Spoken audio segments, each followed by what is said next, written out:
everyone দিগবন্দী বুটিকলৈ আপোনালোক সকলোকে স্বাগতম জনাইছোঁ আৰু আজি আপোনালোকলৈ লৈ আহিছোঁ পিঅ' নুনিৰ খুব ধুনীয়া এযোৰ কাপোৰ চাদৰখন প্ৰথমতে আপোনালোকক দেখুৱাই লৈছোঁ এখন হৈছে চাদৰখন পিঅ' নুনিত আছে বহুত বেছি ধুনীয়া হয় আঁচলটো আপোনালোকক প্ৰথমতে দেখুৱাই দিছোঁ এইটো হৈছে আঁচলটো আৰু মাজত একদম সৰু সৰুকৈ গুণা আৰু সূতাৰ কাম কৰা হৈছে আৰু ইয়াৰ ছাইড পাৰিকেইটা আপোনালোকক দেখুৱাই দিছে এইকেইটা হৈছে ছাইড পাৰিকেইটা কাপোৰযোৰৰ ৰংটো সঁচাকৈ বহুত বেছি ধুনীয়া হয় আৰু চাদৰখন নুনিৰ হয় আৰু মেখেলাখন হৈছে ডাইট টচৰ মেখেলাখনৰ লগতে আপোনালোকক দেখুৱাই দিছোঁ এখন হৈছে ইয়াৰ মেখেলাখন এখন হৈছে মেখেলাখন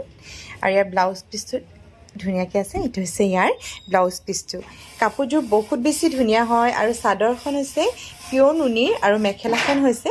ডাইট টচৰ মেখেলাখনে ব্লাউজ পিচটো ডাইট টচৰ যদি আপোনালোকৰ কাপোৰযোৰ ভাল লাগিছে আৰু যদি আপোনালোকে কাপোৰযোৰ ল'ব বিচাৰে স্ক্ৰীণত দিয়া নাম্বাৰতে কণ্টেক্ট কৰিব পাৰে কলো কৰিব পাৰে মেছেজো কৰিব পাৰে আৰু আমাৰ ভিডিঅ' চাই যদি আপোনালোকে ভাল পায় এটা লাইক কৰিব লগতে শ্বেয়াৰ কৰিবলৈ নাপাহৰিব